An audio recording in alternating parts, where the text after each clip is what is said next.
It's Friday, 28th of May, 2021. In today's playoff final preview special, we are delighted to be joined on the pod once again by former Poole and Lincoln legend Gary Taylor-Fletcher. Fletch, along with Jake Tong, another guest and Lincoln fan, will be helping us preview the big match, giving us his thoughts on what it takes to win a playoff final and how the current team compares to the famous class of 2010.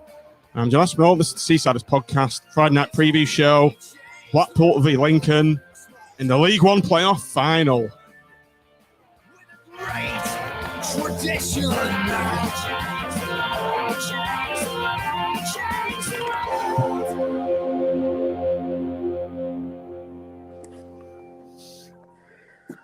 Welcome, everybody. Welcome back to the Seasiders podcast. A very, very, very special Friday night preview show. Got a special guest on as well. Just to introduce everyone before we get going, Jake Tong. Jake is another accredited sports journalist. Jake joined Sean there. He's also accredited. So welcome, Jake. Thanks for coming on, giving us the Lincoln insight. Thank you very much. Sean McGinley there. Another FWA accredited journalist. Welcome back, Sean. The fight of the accredited journalists this evening.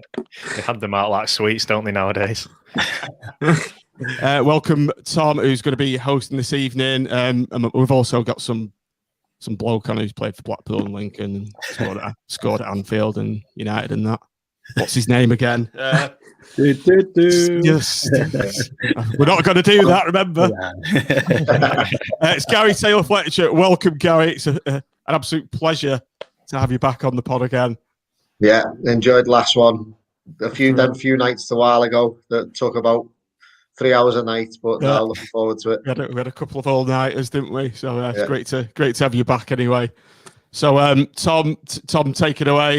You're the regular Friday night previewer. Sam's not here, so we're letting you run the show this evening. So off you go, mate. Off you go. We'll get straight into the questions. It's great to have you on, Gary. 234 games for Poole, 38 goals, 93 games for Lincoln with 30 goals. What are you up to now within the game, or are you stepping away from it at the moment? Well, I don't know whether it was last time that I announced that I was moving to New York. So still on the cards. I'll be moving over to New York probably end of July, beginning of August. Got a coaching job out over there, and it's been a long year waiting and planning and stuff. But that's what's happening for me. I've applied for a few jobs over in England after me Wales little stint of being playing manager and manager in the Europa League, but for that it hasn't really worked for me over in England. A lot of them were sort of saying that the Welsh League isn't really classed as experience, even though the team that I took and managed, I improved every aspect, finished second, would have qualified for the Europa League if it wasn't for some owners who tried to take money out of the club when they maybe shouldn't have done, or there was some little things and the club got demoted and we all lost our jobs. Yeah, it's a pretty sort of horrible situation. Did you apply for coaching jobs in New York, or did you get approached over there? I have applied for a lot of jobs over in England, and I was getting frustrated. I got to the final two for the Macclesfield job, but it was one of them. It didn't quite work out, and it was only one of my friend's stepdads is actually over in America at the moment. He told me that big conference on and to come over and he'll introduce me to a few people. Went over there and literally within 3 days he had 4 or 5 job offers. So, that the way it's building up and the way football's going over in America, it was an opportunity that I couldn't afford not to take. So it was a tough decision, obviously moving away, but it's one that for myself and my family, it's something that I need to go and have a go at. And obviously you played for both clubs, Blackpool and Lincoln, coming back to the games now. Have you been following the fortunes of both of the clubs this season? Yeah, I have. I obviously wanted to watch Blackpool a few times doing the commentating and stuff. And obviously the first few games, the results might not have gone the way that he wanted, and it was a bit of a slow start. But you could see the way Critchley had them sort of playing and how they wanted to play, that it was going to progress. And as long as all the players bought into it, it was one of them where would progress and carry on throughout the season and then improve. And I watched both the playoff games, and both teams, the progression they've made from the start of the season has been magnificent. And are you surprised with how well Lincoln have done as well as Blackpool? Or is it no surprise to you that they both see themselves in a playoff final? Well, you look at the way they played against Sunderland in that second leg. The press and the way they played, I was very impressed. The tempo that they played. You know what Michael Appleton teams are like from his brief stint at Blackpool. He wanted teams on the front foot, press and being aggressive in people's faces. And he's got that working really well at Lincoln, along with some very, very good ball players who can play football. So, everyone had Sunderland down as the favourites right the way through to the playoffs and stuff. But it's always them teams that finish the season well, like Blackpool and Lincoln have, that go on and make the final and get promotion. So, it's going to be a very interesting contest on Sunday. Yeah, I think you're right when you're talking about obviously the momentum side of things. I think that's really important in playoffs. We know that all too well yourself. And obviously during your time at Blackpool, we know all about what happened at Blackpool when you were playing for us. But could you tell us more about your time at Lincoln? Obviously you had a lot of success there as well. And obviously a lot of our fans probably don't know about that. So could you go into your time at Lincoln for us? Yeah, well, I was at Leyton Orient. I had sort of two very, very frustrating years after signing from Northwich, and I was always in and out of the squad, sent out on loan, and it just didn't seem to work for me. But start of the third season, I had a little bit of a heart-to-heart with the manager who was the manager who signed me was sacked after about 2-3 months, and the new manager come in straight away, just took a disliking to me. He was the under-18s manager, and he sort of not play for this team because my under-18s who he'd coached were a lot better. So straight away you knew then, right, what's going to happen here. I'd scored about 12 goals over the season, and then it was the very first league game, a striker that he'd signed declared himself fit, hadn't done any pre-season, had declared himself fit the day before the game. And I was left totally out of the squad. And I remember that night I got a phone call from an ex-Northwich player who played for Lincoln, Mark Bailey. And he asked me what was going on. And as soon as I told him that I was going to go and ask to leave the club, he was like, right, Big Keith, the gaffer, he's going to ring you in a bit because he's desperate to get you down here. And that was how my move to Lincoln progressed. But I had 2 really great years.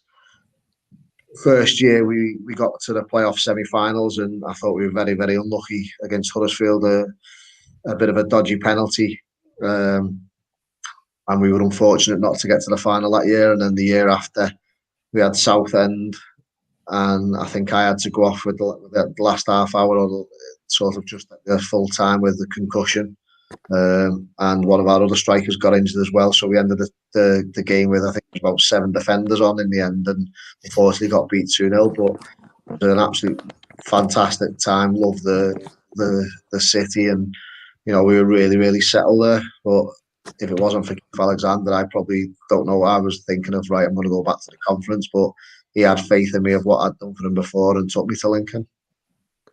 And you spoke about Keith there, Gary. How big of an influence was Keith? Obviously, he's got legendary status in Lincoln. How was he to work under and develop your game to eventually get that move up to League One and Huddersfield? He was unbelievable. From my time at Northwich, even when I left and went to Leyton Orient, I could ring him up. He was like a mentor to me. And as soon as he made that call, and as soon as Bale told me he was going to ring me, that was it. There was no choice of me going anywhere else or trying to do anything else. That was the club I wanted to go to. And I remember I came down on the Tuesday, and I think they played a game against, I think it was Bristol Rovers. I'd come down to speak to Keith in the day to sort my transfer out and then watch the game overnight. And I was impressed with the squad that they had. I hadn't seen that much of them, but from what I had seen, I knew that I could fit in. And it was surreal because it was a similar time to sort of what we had at Blackpool. The players, that squad of players, had a very, very big relationship with the fans. The fans were right behind the team. They loved all the players, and it was a similar when we went up into the Prem with Blackpool. The relationship between the players and fans and the club was outstanding, and that's probably why I think Lincoln and Blackpool are probably my two biggest, most favourite clubs. You know, Huddersfield, we weren't far behind, but them two clubs are what really set my career apart, and that's why Sunday's going to be mixed emotions, because both teams I want to go up and, you know, I'll be gutted for the team that doesn't. So, you know, it's going to be interesting. Guys, we've got a couple of questions coming in from the listeners. Two similar questions, both saying which team did you enjoy playing for most, Blackpool or Lincoln? It's a tough one, isn't it? Yeah, it's tough. You know, Lincoln, as I said, that was what gave me my first probably real platform into league football, and got me progression up the football ladder, and probably got me where I was going to get to Blackpool.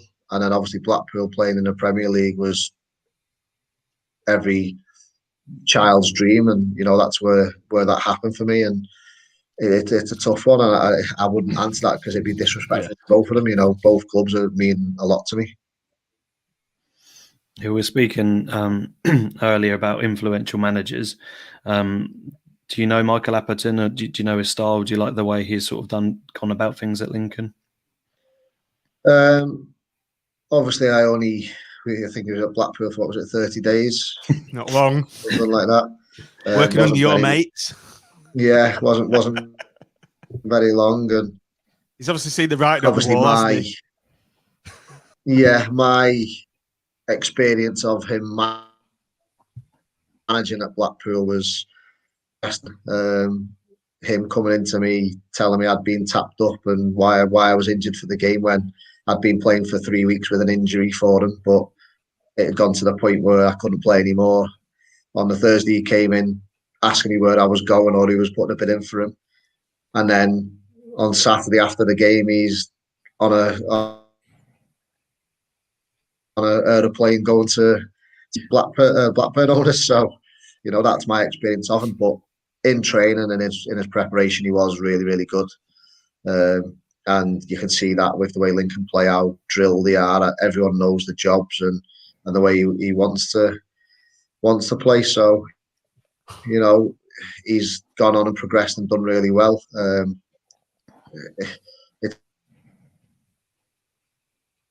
It's tough because I've seen him afterwards, and that was obviously my experience of him as a manager. As a person, he's very different. I think, as you say, he could probably see what was happening at Blackpool with the Oystons, and at a time when the club was in a bit of a transitional phase of what had happened, to probably losing the majority of the squad, which did happen that sort of summer. Whether the writing was on the wall for the likes of myself, Early Craney, before we even knew it, you know, and he might have been told that, and that might have been the reason why he did jump ship. No one will ever know what was going on. Yeah, obviously you spoke about your time at Blackpool under Appleton and what Appleton can bring to the table for Lincoln. But do you see any parallels at all with the squad now that Blackpool possess, and the same obviously with the squad that you were part of in our promotion bid to the Premier League, in terms of character and then obviously style of play and quality and things like that? What I am pleased to see is that the fans obviously to warm to the team.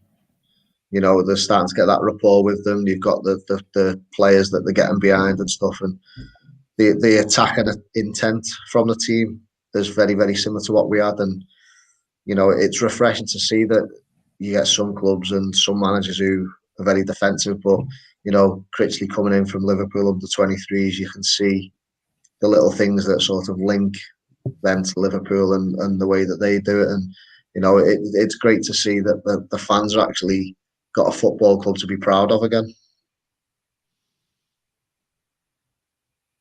Absolutely. Just when you've watched Blackpool over your time, I know at the start of the season we weren't scoring many goals, but through the season, who do you see being Blackpool's sort of danger men? You've obviously got Yates and Sims who have been running the line really well for us, but do you see anybody else that can do the damage against Lincoln? Well, I've always loved Kai from when I first seen him. He was a big player, but as you say, Yates has been an unbelievable form.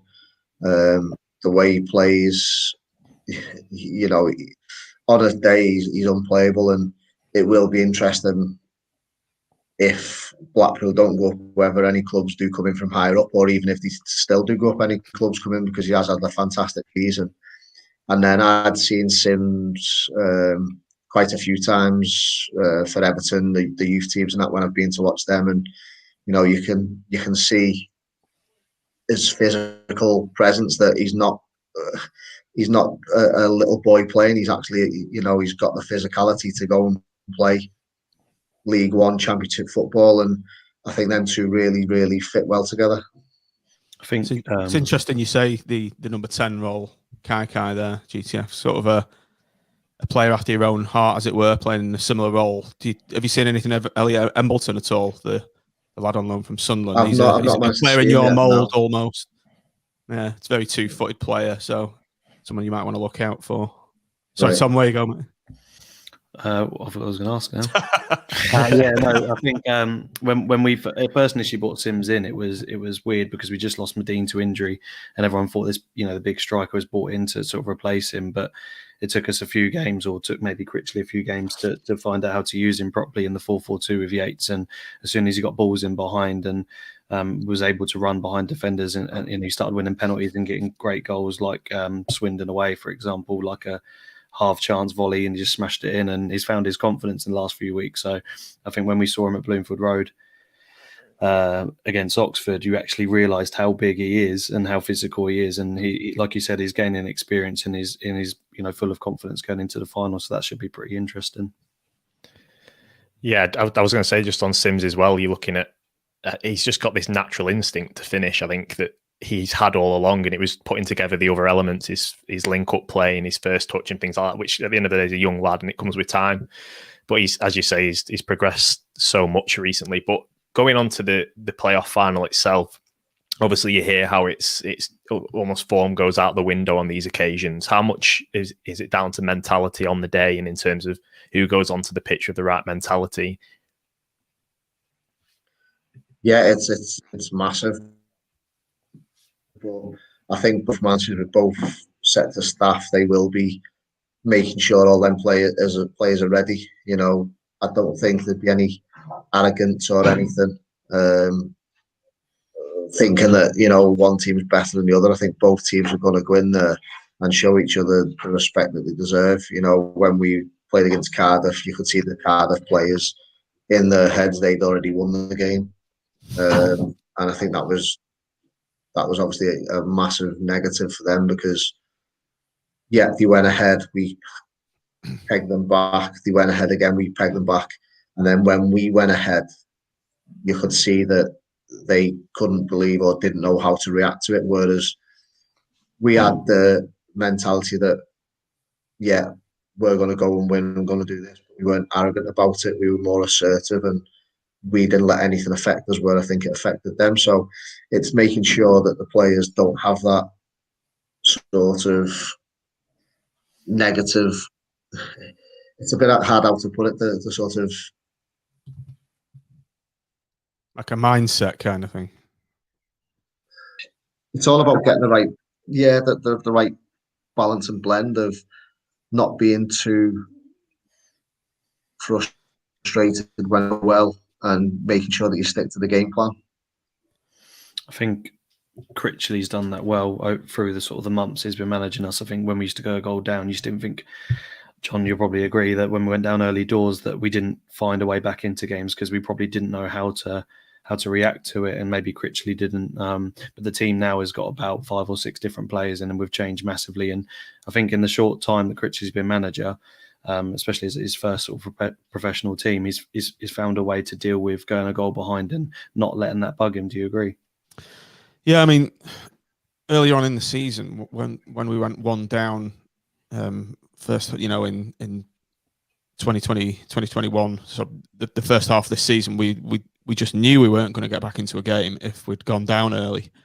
Whereas, you know, the back end of the season, we're more confident about going down. And Fletch's team, the team of 29-10, you weren't worried at all if we went down in a game. at all, and particularly in that Wembley final. I think Fletch, you said on the interviews that you weren't bothered when they scored, and you weren't bothered when they scored again. And I think that reflected in the terraces as well. We kind of knew you'd come back, and it was that mentality, I think, wasn't it, that they had such confidence. It wasn't arrogance, was it? It was a confidence that you were going to get back into the game, and it's kind of being reflected in the team now. Yeah, the way we played, we knew, teams would always get chances against us and concede, and it was the Holloway mentality of, right, we're going to score more than you.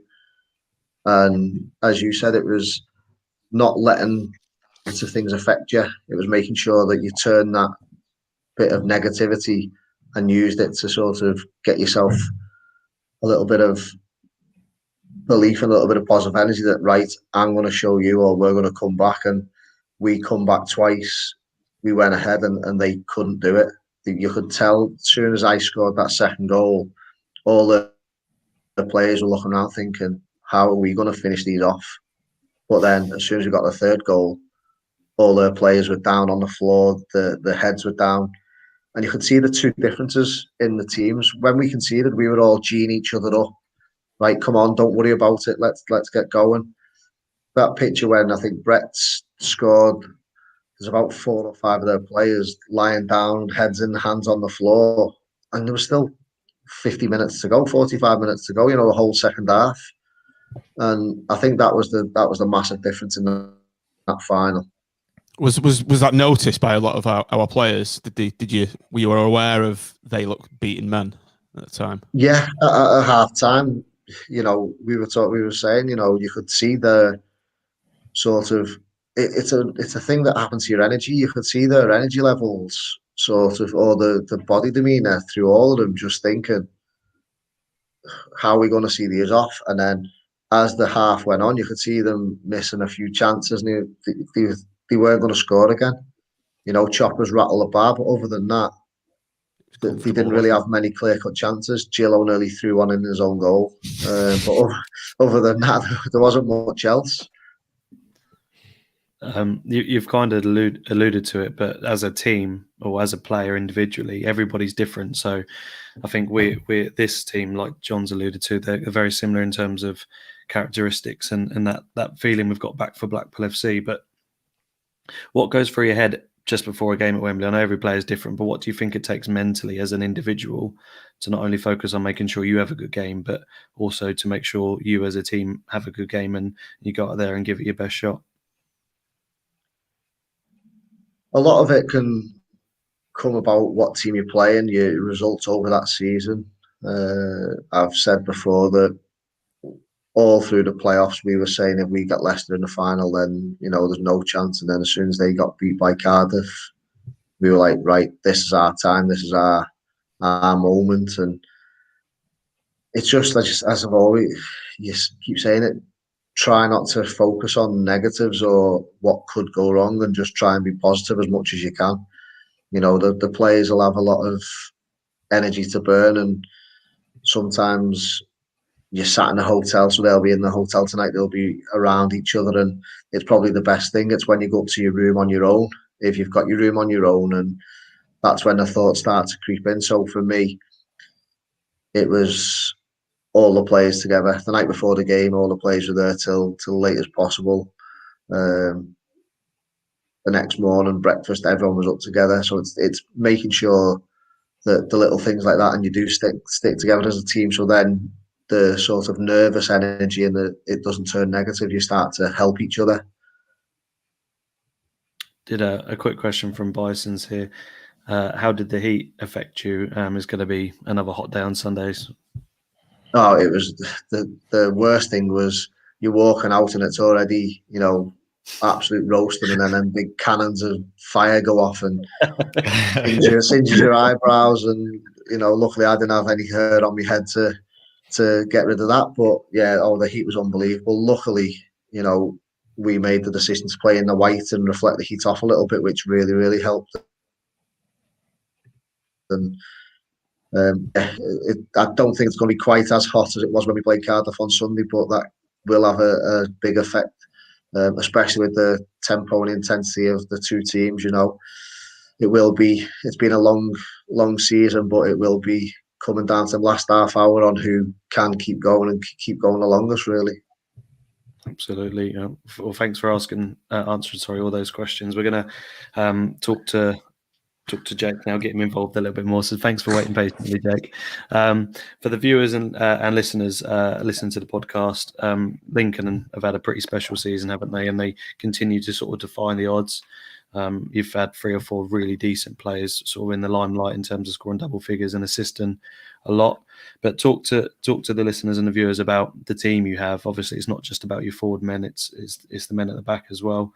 So give us a sort of summary of how your season's gone and individuals that are going to do some damage to Blackpool potentially come Sunday. Well, it's been quite a special season for Lincoln. Obviously, we had the 5 years down in the conference not too long ago, and I think it was actually 4 years and 1 month ago we played our last game in the 5th tier, and then on Sunday we could be in the 2nd tier, which sort of just shows you the rise we've had. But you just speak about this season, really, it's been fantastic. Obviously, at the start of the year we were told our budget was going to be cut 40% from last year. You probably spoke to Gaz from the Stacey West already.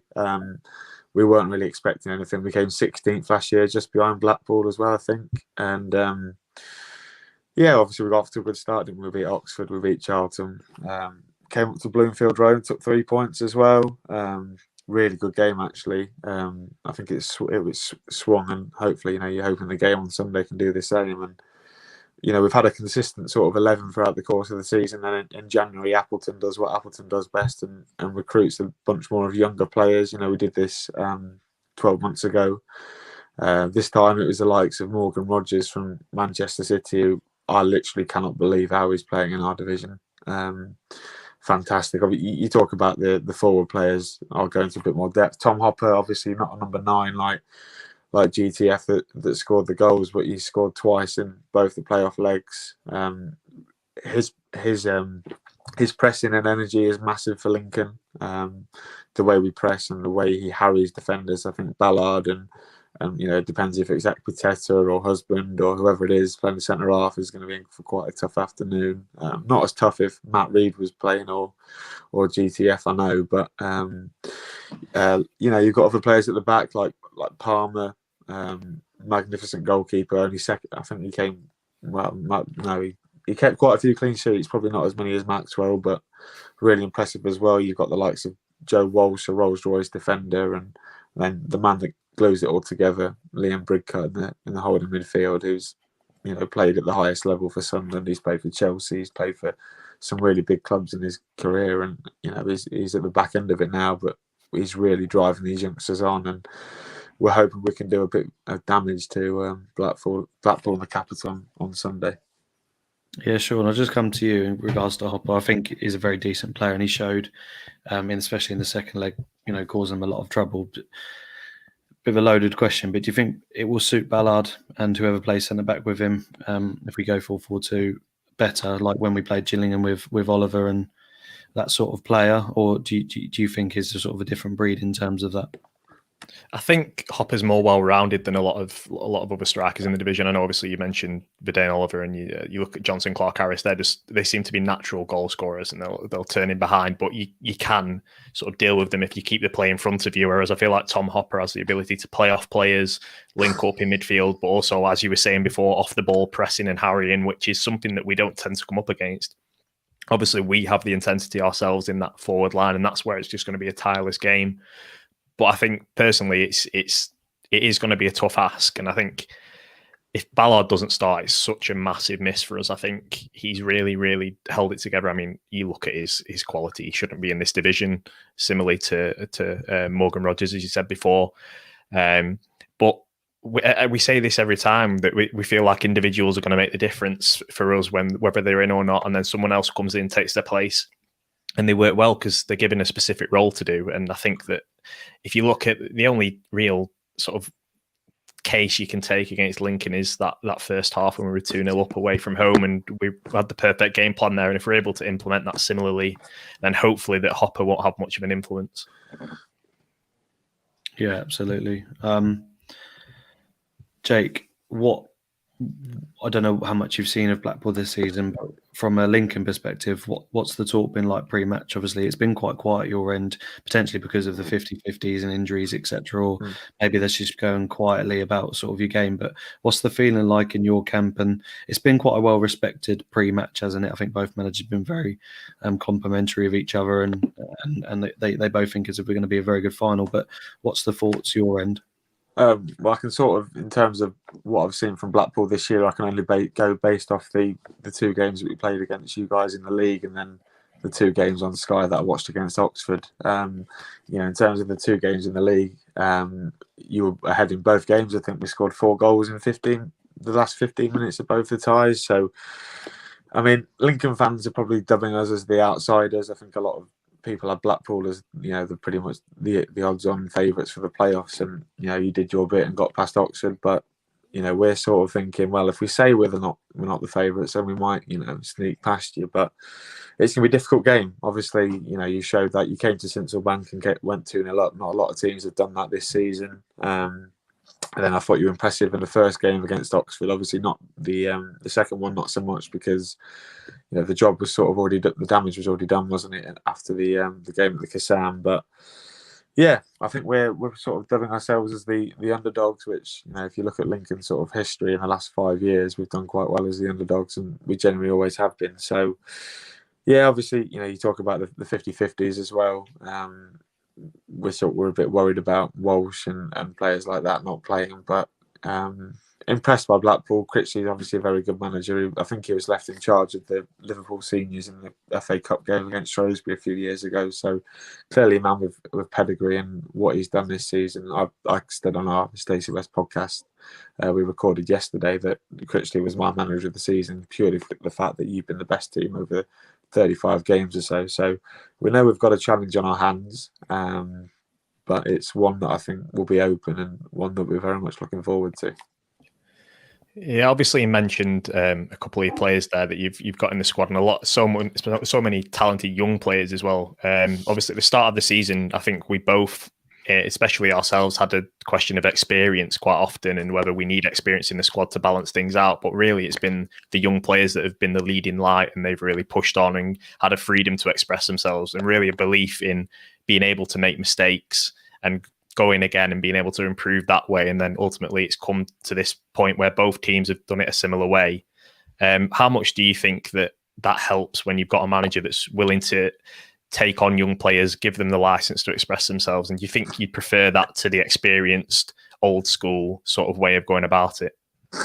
Yeah, I think Appleton sort of brought them in last January as well. As I said, I think we had about 8 or 9 signings this time last year. Most of them were young. The signings you made over the summer are all pretty young as well. You've got Rogers 18, Johnson 19, Scully's only 20. I think over the course of the season we had the youngest average starting 11 in the division, which sort of shows that Appleton puts a lot of faith into the players that we've got. They're the exciting ones, aren't they? The young ones, because people, especially like myself, they're ones that we can sort of relate to and think, wow, they're doing quite well for themselves, aren't they? Considering we're like 23 and these players playing for Lincoln are a bit younger than me. But yeah, you talk about the youth, and they're not sort of afraid to make the mistakes. You could tell in that first half against Sunderland that maybe we could have done with a bit more experience. You look at Lewis Monsmer, who's another young player. He struggled under the pressure of 10,000 fans. Another one was Johnson. Rogers both didn't really get in the game until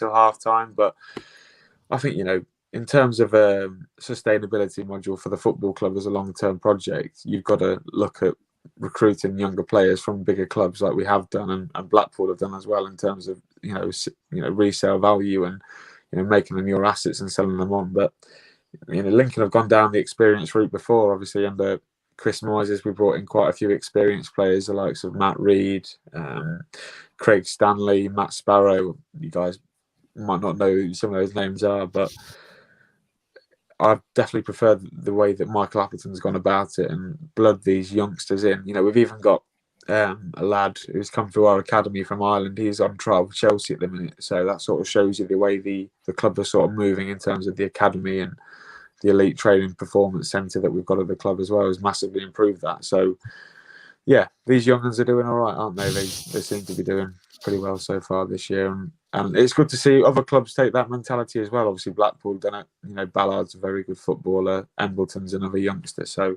and obviously Ellis Sims as well. So, it's good to see two teams going about recruitment the right way. You know, with potentially one of the biggest prizes in English football, a place in the second tier. Yeah, absolutely. And Fletch, I come to you.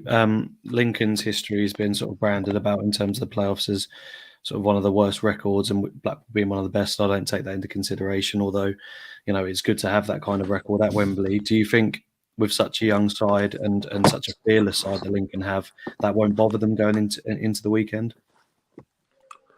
I don't think so, no. You know, you look at a lot of younger players, they haven't developed that little bit of fear of playing. You know, you look at the likes of Wayne Rooney when he first come through, when he first started for Everton, he weren't bothered about anything. A lot of these young players for Lincoln are exactly the same. So, you know, I think their mentality will be right, and it is going to be a very good game. One of the players that you've mentioned there, Tom Hopper, when I was at Leicester, he was obviously in the youth team, and I'd done quite a bit of coaching with him for his attacking movement and stuff with Steve Beagnall, and you know, the player I could see him developing into was a very good all-round player, and you can see that when he played against Sunderland, obviously scoring the header. He's very good in the air, considering he's not that big. He does remind me a little bit of how I used to use my body and stuff. He's quite physical, but he's got a bit of an athlete's look to him. Obviously, a lot more than I did. I don't know what you're on about, Fletch. What are you on about? Look at your mini GTF on the bottom right. Lean and mean there. Yeah. Your prime physical condition. Don't. A bit more hair. Just a quick one on Critchley. Before he sort of he got a little bit, say, more famous, but it was a bit of a on the news because Klopp didn't want to take the team, or he couldn't at the time, and he was going ahead with what he wanted to do, and Critchley sort of stepped in, so he got a bit of attention. But what do you know about Neil Critchley sort of pre all of that, and just being a coach at the under-23s at Liverpool? Yeah, well, I went to watch Liverpool train quite a few times under 23s. I was allowed to go in when I was at Bangor, and obviously I had quite a few conversations with Critchley, and he was very, very highly thought of by everyone at Liverpool. You know, they were very reluctant to let him leave, but at the end of the day, every coach, they want a chance of being a number one, and you know, he's come into Blackpool. You could see the little things that was happening at Liverpool starting to come into Blackpool's play.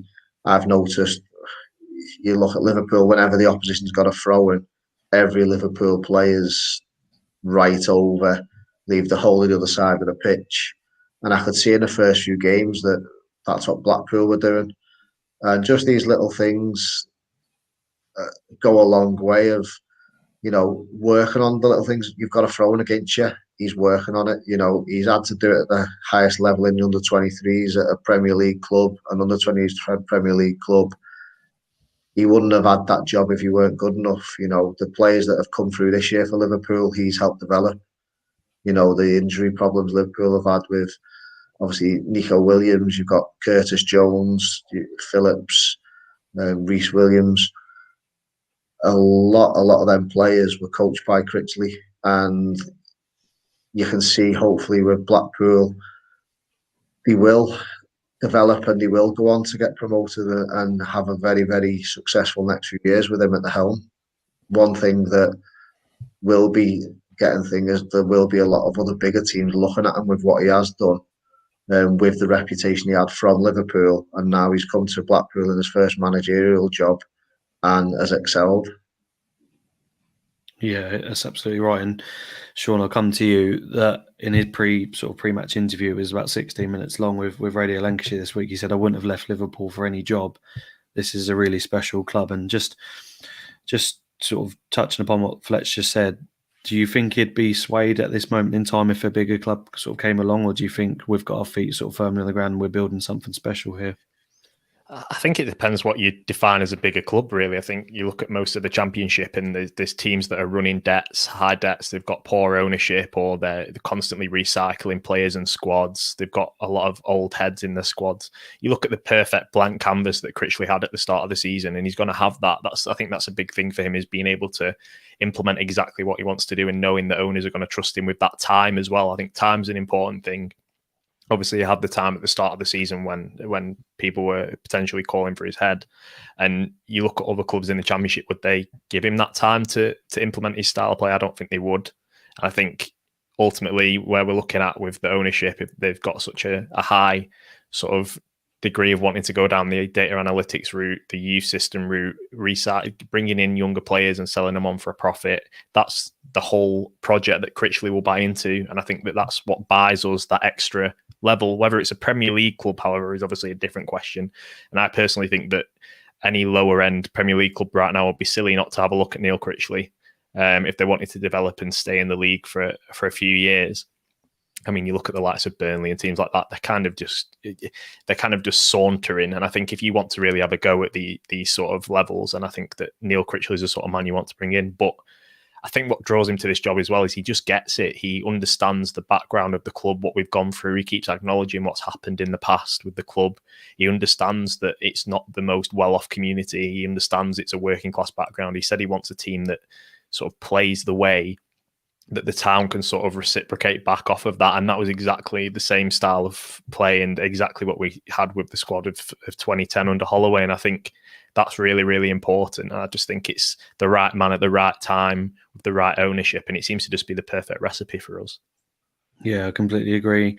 And John, just quickly to add to that, when we've seen players like Marvs and Embleton and stuff come into the team, even Sims, like the first few games, initially we said there's one of the worst Blackpool defences we've ever seen, and whether it was Sadler or Critchley said I don't want Nottingham, for example, he got rid of him immediately because he wasn't the right man to play alongside sort of Marvs. And the way that he's come along this season, I know he's had that horrific injury. He's had an injury that's kept him out a long time, but he's almost been, with Gretterson, one of the best centre-back partnerships I've seen for years at Blackpool.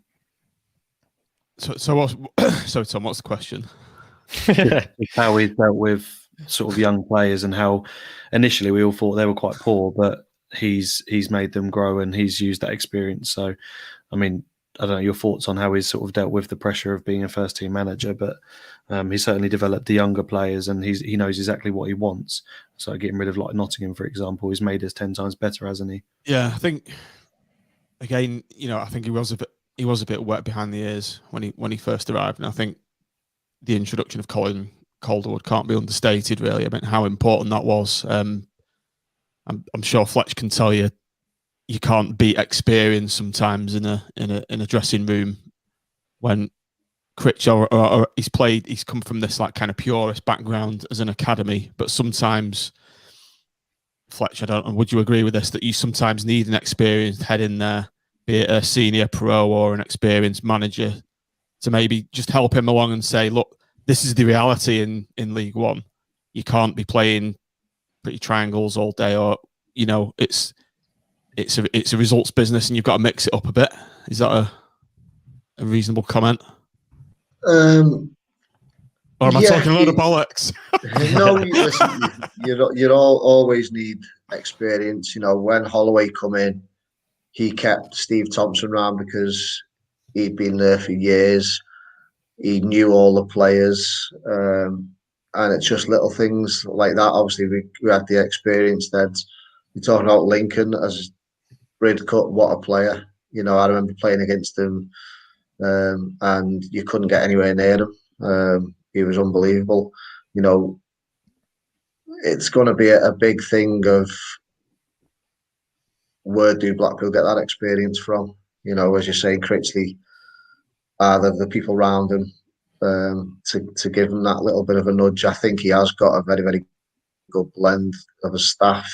But the experience on the night before, as I'm saying, like the teams together, the players together, it will be who gels together on the day, who uses that nervous energy and turns it into a positive. And it's going to be interesting. As I say, you'll be able to see little things in the warm-ups and stuff from the two camps, who's feeling it or, who is a little bit nervous. And what do you mean, I think Fletch? that's going to be the interesting what do you mean you'll be able to see it? What sort of things?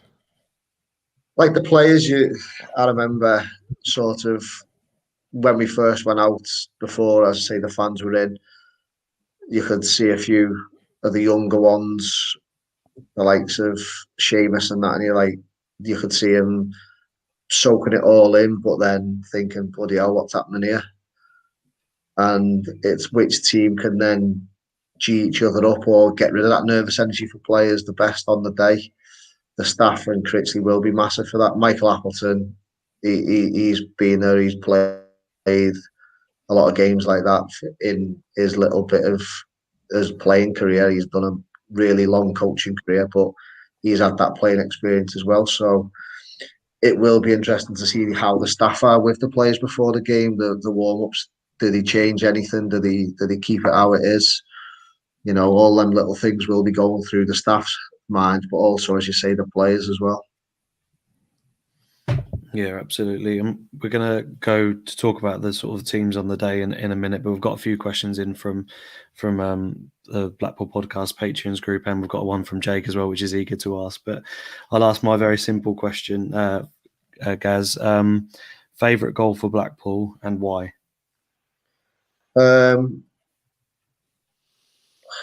Lot to pick from. Yeah, I think. For me personally, it was the Liverpool one because it meant so much. Obviously, with things that happened with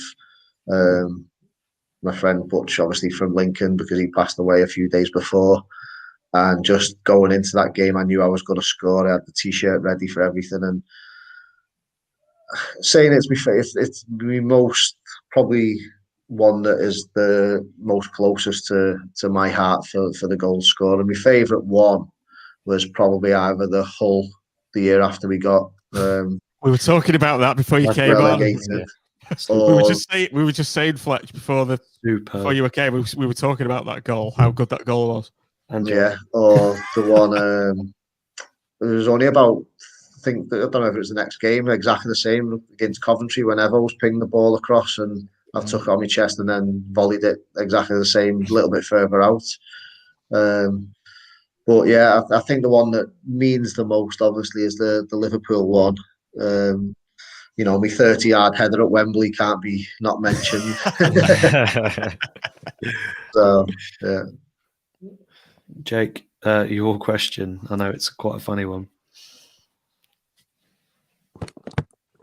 Yeah, so I've spoke to a few Lincoln City fans, Fletch, and they're not quite sure about the opposition, but they seem to remember an incident regarding Burger King.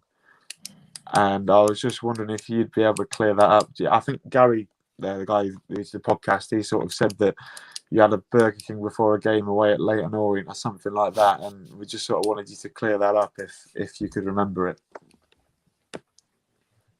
Burger King. I don't know. I used to always have a full breakfast, full English, sausage, bacon, eggs before every game. I used to hate eating any time after 11 o'clock because for me it'd always feel as if it was sitting in my stomach. So every morning I used to be up at 9 o'clock and have sausage, but like a full English breakfast, and then I wouldn't really eat anything before the game. How times have changed, eh? Yeah. Not quite sure about a Burger King before the game, but it was always like a full proper fry up. That was the only thing I'd eat the day before the game. The morning of the game. That was quality. Do you remember Fletch, the story you told about after Old Trafford when Holloway was with the hot dogs? Yeah. Do you want to just tell everyone who's not listened to that? It's quite a funny story. So obviously we've been relegated. In the change room, there was the 4. So we normally used to get about 12 pizzas from Domino's after every game. That used to be ordered on the bus waiting. But Man United wouldn't allow anything like that to obviously happen at Old Trafford. So they said, "Oh well, we'll put you some pizzas on and whatever." So we got there and there was 4 like 6-inch pizzas. Like they wouldn't even have filled they wouldn't even fill Big Evo, and or even Matt Williams. To go between probably 24 lads was ridiculous. So anyway, we all had a lick of the box of what was left, and got on the bus. So we sat there, and Holloway's off having his glass of wine with Alex Ferguson, and a glass turned into a bottle, and we were all sat on the coach, just being relegated for an hour and a half. Hadn't eaten a thing after the game. Oh no! And we were all. It was terrible. So anyway, obviously outside Old Trafford, we were sat in the bus, and there was the burger vans and the stalls and stuff. So I'd had enough. After the game, I need to eat. So off I get. Went to the burger van. I was like, "Listen, what have you got left?" And she was like, "Oh, I've got this and this." I was like, "Right, put it on. Just put it all on." So got it all, paid for it all, carried it all onto the bus, and all the lads were like, "Oh, digging in." Anyway, Holloway walks on. "What the hell is this?" And absolute kicking off. And the whole rest of the lads were like, "Stop eating." And I was like, "Nah, sat that you just had an hour and a half sat in there while we've been sat on this coach, just being relegated, all gutted, and you're off swan having a glass of wine." And I just carried on eating, and he come right up and he was looking, and I just thought, I just carried on eating it like in his face, and he was like, that's why you're not at the top level and stuff, Oh But wow! it's one of them, yeah. You need to listen to the full GTF interviews, Tom. It was on there. Piss myself at that. But he was there for an hour and a half, brown nosing Alex Ferguson, just leaving you all on there after we've been relegated. He's probably pissed, wasn't he? And Josh, then the next night, we had obviously the Player of the Year do, and before all the lads got took into a room, and we were in there for about an hour. Holloway going on and all the talk about Oyster and everything and all that and why we went down, and he brought it up then as well, and he was like, "And yesterday with the hot dogs," and I think it was Rob Edwards, who was probably the most health conscious man ever, and he was like, "Gaffer, the lads were starving, we'd had nothing to eat. Why are you going on about this again? That wasn't the reason why we got relegated. Why are you going on about it? Why pick on it?" What did And he say? he was just like, "Well, it's standard, isn't it? I want to improve next season and stuff." And we were like, "It's the end of the season. We've got 6 weeks." so stubborn. But it was one of them. So. We've got 2 more questions just before we go on to the teams. Give the Lincoln lads something to talk about. What's Fletch's favourite goal at Lincoln? Go on, Jake. Which one do you think I'll say? To be honest with you, Fletch, my first game watching Lincoln was the Southend playoff final in 2005. So you can tell, you feel free to tell me, mate. Before then, I was sort of a bit clueless. Yeah, right. So there's probably one that sticks out in every Lincoln fan's mind will be the Scunthorpe at home game live on Sky. Probably my favourite goal for Lincoln.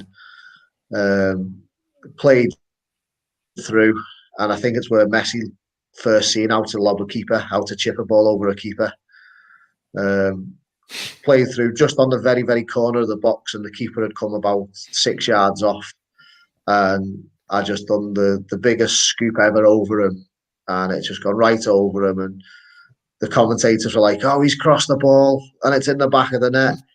And then from the other angle, you're looking at it, and there wasn't another player in there. I was on my own, and they were like, "Hold on a minute, he's actually meant that." And you could see me look and exactly what I was going to do, and that was probably me best goal. The most memorable one for me personally was when I went back to Leyton Orient. Obviously I'd not played, I'd been at Lincoln for about 6-8 weeks, and I went back to Leyton Orient, and I remember the manager saying, "Oh, Gary Taylor-Fletcher coming back. That was Gary Fletcher, but coming back, he's done well for Lincoln, and he said it was something along the lines of, yeah, but he wasn't good enough to play here, so we're not worried about him or something. So, that was just the preparation and the thing that I needed to say, you know what, you wait. And I remember I scored 2 goals. The second one, I've picked it up on the halfway line, went through about 5 or 6 players and put it in from the edge of the box and ran over. Didn't quite slide in his face, but sort of turned me back, pointing to my name. And I remember Keith Alexander took me off after about 10 minutes of scoring the second goal. And I think it was the only time all of the Leyton Orient fans actually stood up and clapped me. And it was because I'd gone off just from scoring 2 goals against them. So, that was probably my most favourite one. But my best one was the one we Scunthorpe. Can you see this, Fletch, from Steve Hutchin? Did GTF mean to score from the wing v Charlton when we won 5-3 at home? I can't even remember this. Is that the one where he used the wind. The post. Used the wind. Don't you remember? It was the windiest day ever. Yeah. I do now. Yeah. And did you mean it? I've cross-shotted it, and the winds just took it and it came in for the post. Didn't it? Yeah, it's hit the post. Yeah. And gone in. Quality game. Yeah. So of course I meant it. Just one before we go on to things, getting out to the hour mark now. But who was the most underrated player you played with at Blackpool? Underrated, Rolf. We had like Houlihan. We know he was amazing, but who was one player that you played with and like? Underrated was, well, I could name a load. Craney, Baptiste, and Keith Southern. 3 players who they were there every minute of every game, but yet the focus was on Charlie Adam, DJ Campbell. You look at them 3 players they were the backbone, along with the likes of Evo, myself. Unbelievable players who, for me, it's hard to say underrated because all Blackpool fans loved them and they're all 3 legends of the club. But for me, it was them 3 players that were really what I thought were one of the 3 of the most important. I mean, and then kind of probably like pound for pound going into the Cardiff final, they were all thought they were better players than the 3 you've mentioned. And yeah, I think the one from the Premier League year was Vaughan. Yeah. All the talk about Chaz, but Vaughan was by far better than Charlie Adam that year. For me that year, I didn't think Charlie played as good as probably about 5 or 6 of us, but he scored the goals. He was the big name in the Blackpool team. Don't get me wrong, he had a great season, but it was one of them for him. He was just outstanding. I think Sean, just as we were talking before we came on it. I'm not like brown nosing or anything, Fletch, but we didn't realise how good you were.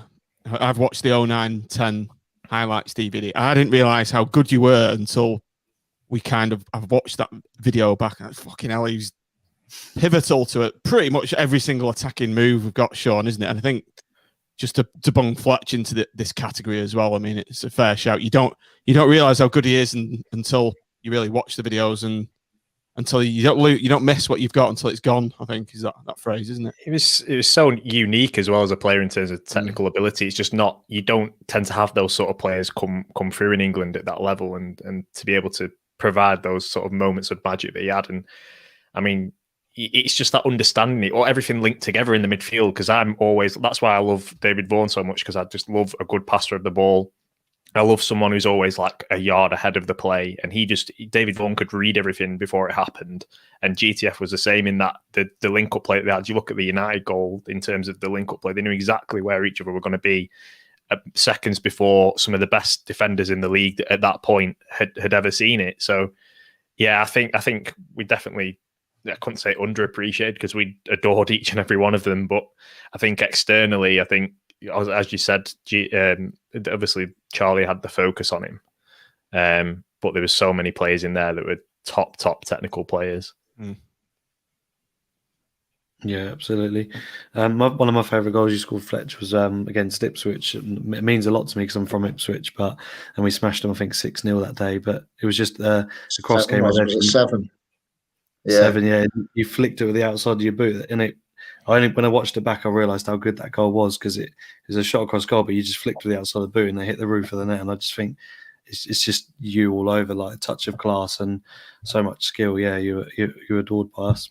Yeah, the one thing that I was always an intelligent player. I might not have had the physical attributes, but my mind gave me probably a yard on everyone else. It was interesting to say about the link up and playing that, because I think a lot of people, when they do watch, let's say, the 09-010 season and even the Premier League years, a lot of the things that happened with Blackpool, it might have only just been something small, but when you look at it, you think, wow, how clever was that? And a lot of people have said that. And as I say, I think you do have to watch them back to realise, what type of player I was. Yeah, absolutely. And you've got your own hashtag, pitch intelligence. Yeah. We must have made that one up, I think it was. Yeah. Did she? Yeah. It's pitch intelligence, actually, Josh. Pitch intelligent. Yeah. Get it right. Get it right, mate. Sorry, Tom. That's all right. No, just moving on to teams. Jake, we'll come back to you. Thanks for waiting patiently again. A lot of Blackpool fans are saying you're probably going to start the same as you ended the second half against Sunderland, where you looked a phenomenal sort of outlet and you sort of turned that game on its head when you looked sort of dead and buried to some extent. But you were phenomenal in that second half. And do you agree that you're probably going to start with the same team? I hope so.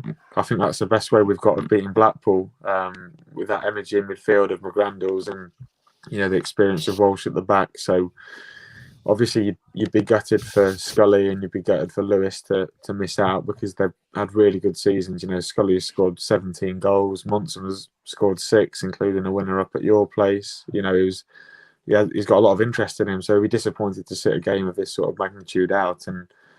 But yeah, you'd like to think we're going changed. Obviously, Appleton, you guys might think it's a bit of a media play with he's trying to distract the fact that we've got 3 centre halves that are 50-50.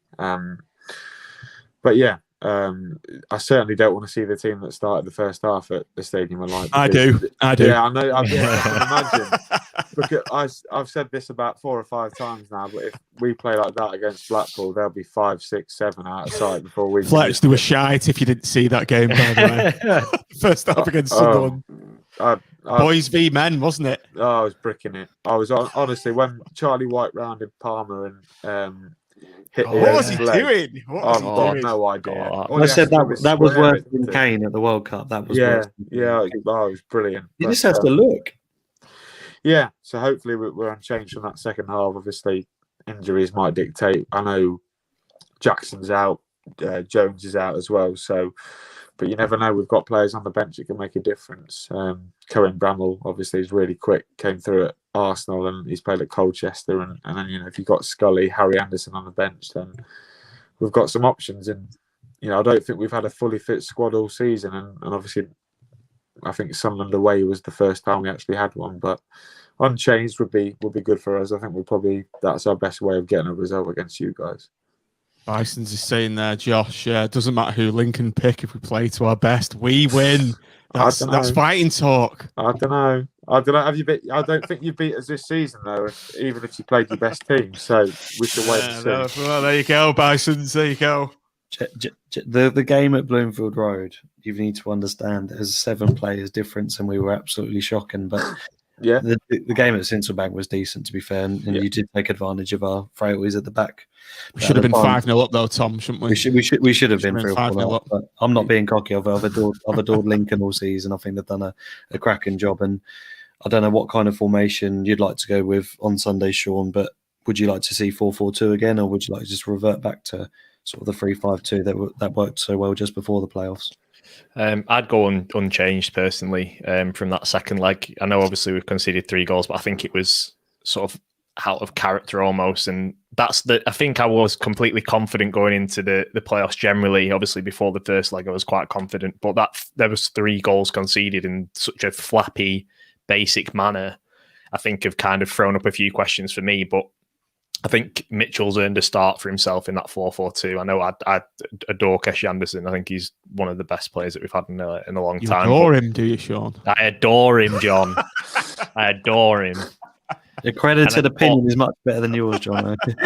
Well, 2 people accredited on this, so what do I know?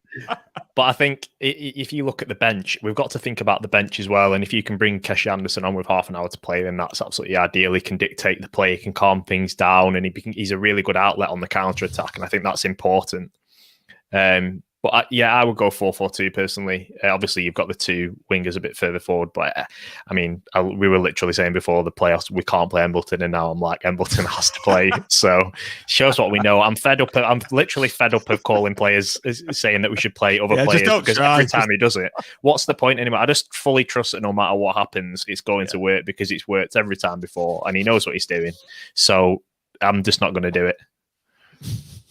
And Fletch, more of an observation for Critchley, but what Sean's alluding to is I think the last time we questioned Critchley in the manner we did in the first leg against Oxford, when we had such a good run at 3-5-2, he changed it to 4-4-2 to sort of match Oxford's style of play.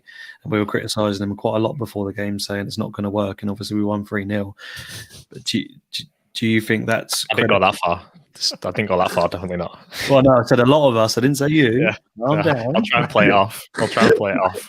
Do you think that's credit to Critchley, though, that he's not scared to make the changes? Even we could win 5 in a row and he could go and make 3 changes, and he's sort of adapted his style to say, I'm going to play what I want to play against, the team that's up against me, and not by form, if that makes sense. Yeah, I think that one thing he knows is what his squad are capable of and what needs to be done per game. You've got a team who can change during the game, a bit like to what Liverpool can do. He's very that is. I keep alluding to it, but he is bringing all these traits from what he's learned at Liverpool into Blackpool. Can you see that, Fletch? Yeah. Can you see? Yeah. Definitely in the way they're playing, and just as I say, little things, corners, throw-ins, when these little things of how Liverpool do it, and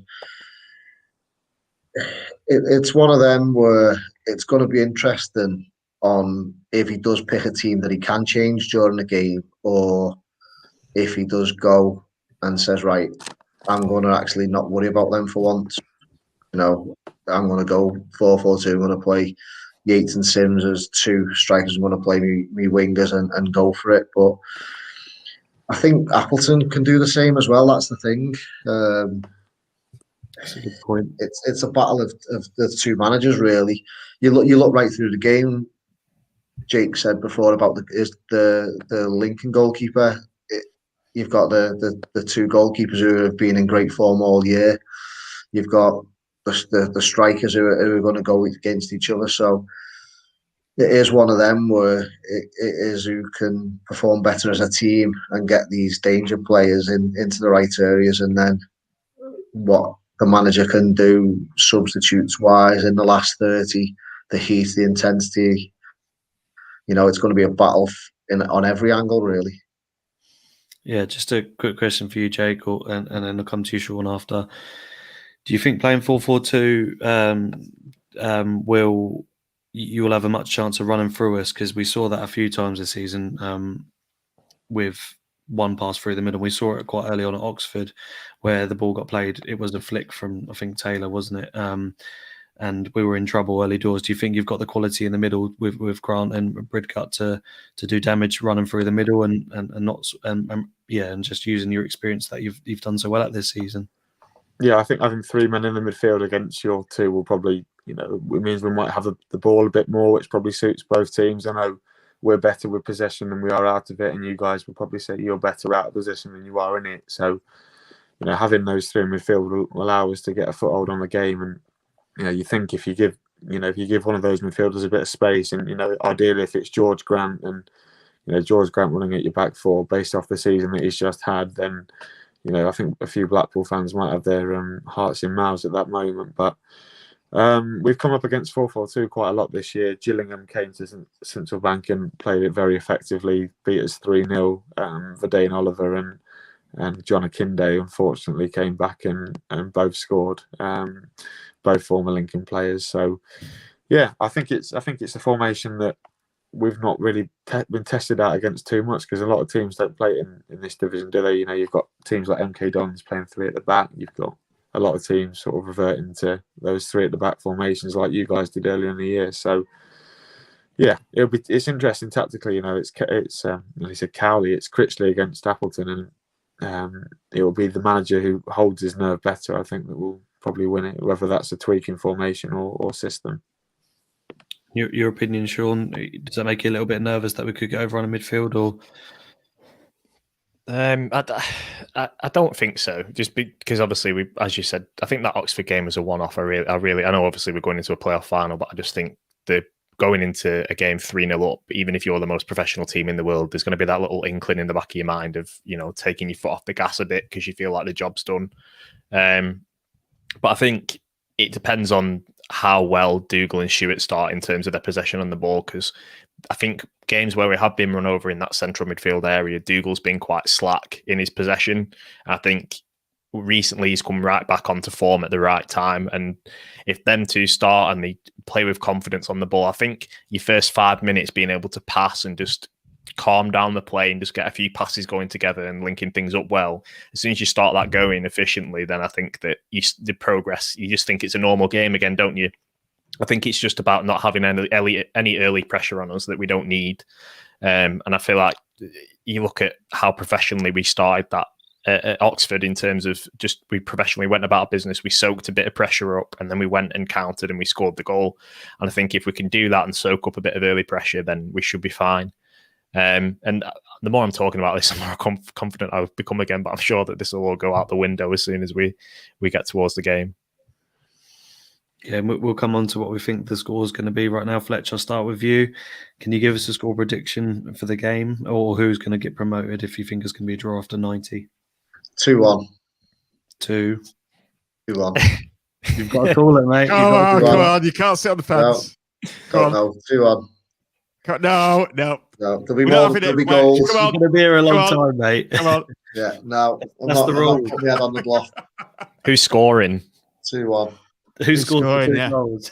Yeah. Who scored the 2 goals? Hopper and Sims. Sims with 2. Fair enough. Yeah, I had Sims double. Strange. Come on, Fletch. Come on, get off the fence. Come on. No, honestly, I couldn't tell you. It's going to be an exciting, interesting game.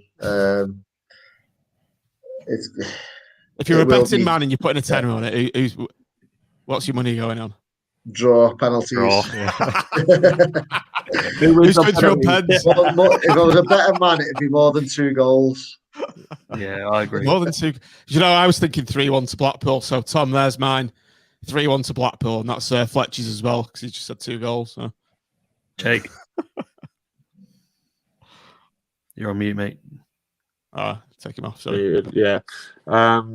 I think you guys are going to go ahead, and I think we're going to beat you 2-1 after extra time. I think we're going to. I think the fact that we've come from behind twice against you guys this year is going to be in your guys. Mentioning the first game. Right. In fairness, you guys were 2-0 up, and we had half. You know, most of our squad were out injured, so I think it sort of goes both ways. So, I think it will probably play on your players and hopefully your supporters' minds as well, and we can. Come from behind yet again and do Blackpool and get promoted and give you a wave on the way up. 2-1 then, yeah. You've got to say your own team, haven't you, Sean? I was going to say that first game this is, I don't think any Blackpool fans will remember it because the Armfield opened that day, so it was a bit of a. I don't think anyone's really got much of a recollection of that day. I think 3-1 personally. I think we'll go 2-0 ahead. I think we'll be really professional in the first half. We'll turn up as we need to, and as we have done against most big sides this season. Then I think early second half, Lincoln will pull one back and we'll start to have a bit of a 10-minute period where Lincoln come on to us. Then I feel like we'll calm ourselves down, bring in Anderson off the bench, those sort of players that will bring the ball back out, and then we'll finish it off at the end. So 3-1. Tom. I've said it all along 2-1, but it's not going to be comfortable, as you expect any player final to be. I think we've got the ability to do what we did against Oxford, if I'm being genuinely in my thoughts here. I think Sean's just alluded to the fact that we can deal with pressure, but Lincoln are very dangerous as well, but they can also be fragile at the back. So if we go 1-0 up sort of mid first half and we go through the gears, I think we could do the damage. But equally, if we let them come to us and they go 1-0 up or even have a chance at a second, then I don't see us coming back from it. So I'll go with a close 2-1 for Blackpool. Yates is going to score at Wembley, and I'm going to go with Yates and Sims, as obvious as that sounds. So fingers crossed. With Matt, we've got a 4-2. Josh has said he can't call this game 1-1 after 90 and then no idea, a bit like Fletch. Richard 3-1. Husband to get on the score sheet as well. Steve 2-1. Amac 3-1. Another 3-1 up after extra time. Bison's as ever 2-0 Lincoln. Jake, come on, GTF, not prediction. Fletch, right? So just before you go, Fletch. Yeah. Trying to question which team are going to the burger van after the game. I don't know, but I'll be there with them at Wembley. So yeah, I'll be there doing a bit of work for the EFL. So are you? Are you there? Yeah, I'm in the hospitality suites before the game, and then pitch side for an hour before the game doing interviews and stuff. So yeah, give us a wave then. Yeah, we're all from the Royal Box. Give you a wave from the Royal Box. Yeah. Are you going to get a fry up in the Wembley hospitality suite for English for your pre-match? I don't know. It'll be interesting to see what certain. It'll be one certain board members are giving me daggers or whatever. These boys ain't going to see the Royal Box, so these guys will be going out by the time it gets to that sort of time. So I don't think you guys will be looking at the Royal Box at all. Oh wow, here he is. Right, see you, Jake. Big kit. So hopefully, Fletch, it's not for Chicago Town pizzas for your post-match meal anyway. So, right, Fletch, Jake, we're going to kick you both off now. So thanks ever so much for coming on. Fletch, it's been an absolute pleasure to have you back on. No problem. We're looking forward to seeing you there tomorrow anyway. So Sunday. Don't go tomorrow. How many have you had? Right, cheers, Fletch. Thanks, mate. And Jake. No worries. We might see you later, my son. Bring it on. Come to the Green Man at R5, mate. We'll be cheering. We're just going to be doing some stupid videos at the end, so it'll be completely boring for you and Fletch. So thanks for coming on, mate. Anyway, it's been great to have you on. The best team win. Thanks, Cheers, mate. See you later. Bye. Right, Tom. Yes. What have we got to do now, just before we go? Yeah, so don't leave, everyone. We've got some incredible videos for you, but we're going to kick it off with an Alan Partridge style message from Tim for you all. Do not ask me why he's done this. Don't ask me why he's sitting in a pool. But I'm just going to let Tim do the speaker now. So enjoy let's just give a bit of context to what we're about to show. This is for the other members of the podcast who aren't on the preview show this evening. They're all giving a rallying cry via the medium of video, and this is the one Tim sent us. So Tom, play VT.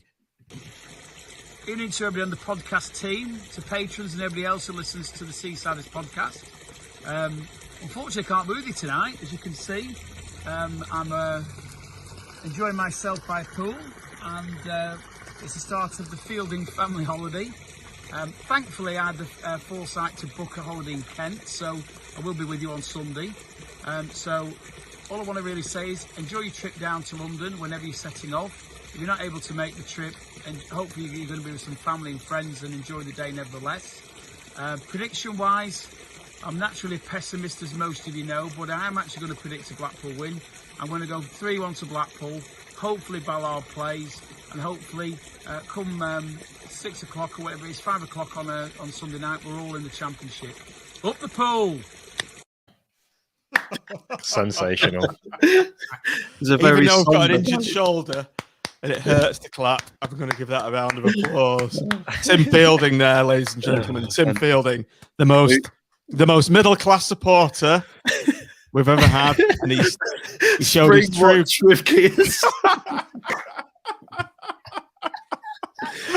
Oh God, that was a podcast gold. That was phenomenal. Who should we go to next? Let's do Mitch. Right, Mitch, the man with the hat inside. Here we are. We've reached the end of the strangest season in the history of football. We've made it, and we're going to Wembley. We started badly. We got a bit better. We got a bit better again. And by the end of the season, we were an absolute tangerine machine. Critchley's going to get it right. Our players are going to click. It's going to be a fantastic day, and there might only be 4,000 of us, but we'll make the noise of 40,000. It's going to be fantastic. Everybody, enjoy the day. Pool 10, Lincoln 0, up the pool. 10-0. Just a 10-0 prediction. I've never noticed the nose ring Mitch has got. I wonder if he's got that new one for Wembley. Just for playoff finals, yeah, absolutely. Yeah, and maybe we should all get them. Play a final nose rings. Good shout. Bit optimistic on the score prediction, but anything close to 7 will be good. Sean, I'll let you pick the next one. We've got Nick and his peaky hair, Sam Partridge, or Sober Matt. We've got to go Sober Matt, haven't we? I think it's the first time I've ever seen it. Still hungover, I think. Hi everyone, this is a sober Matt Smith reporting in for the Friday night preview show. So, predictions for the weekend. So, I think if we can weather an early storm from Lincoln, I think we've got enough to grind them down. I do have concerns over their ability and their managerial ability to swap and change to react to situations, as well as them having a good track record on set pieces. However, I think the real difference in the game could be the form of Sims and Yates. Certainly in recent games, there's not been a defence that can handle them, so I feel confident with that. I'd even be more confident knowing that Danny Ballard was fully fit. However, with Big Marv and Jordan Thornley, they can step in, I'm sure, and do a very good job for us. I look at this and think we might even play 3-5-2, but who knows who can second guess Critch these days. I do see goals in the game, and I see us as 3-2 winners in a heart-pumping, barnstorming final. Okay, there we go. I prefer the He was reading that. I was going to say he was reading that like a medium. I see these goals in front of me.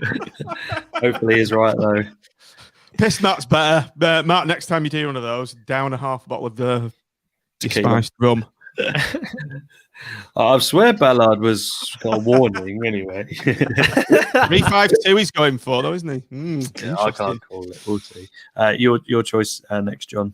You've got Partridge. Let's go with let's save Partridge till last. Let's go with Nick and his quiff. Nick's peak. Good evening to all the listeners and viewers of the Seasiders podcast. To those of you who are going to be there on Sunday, I hope you have a fantastic day. Sing your hearts out for the pool. I think we're going to get the result. It's going to be tight, but I think we will win 2-1. So enjoy your day. Unfortunately, I am not going to be there, which is a bit of a shame. But I hope everybody has a fantastic time. And up the pool. Yeah. 2-1 he's going for.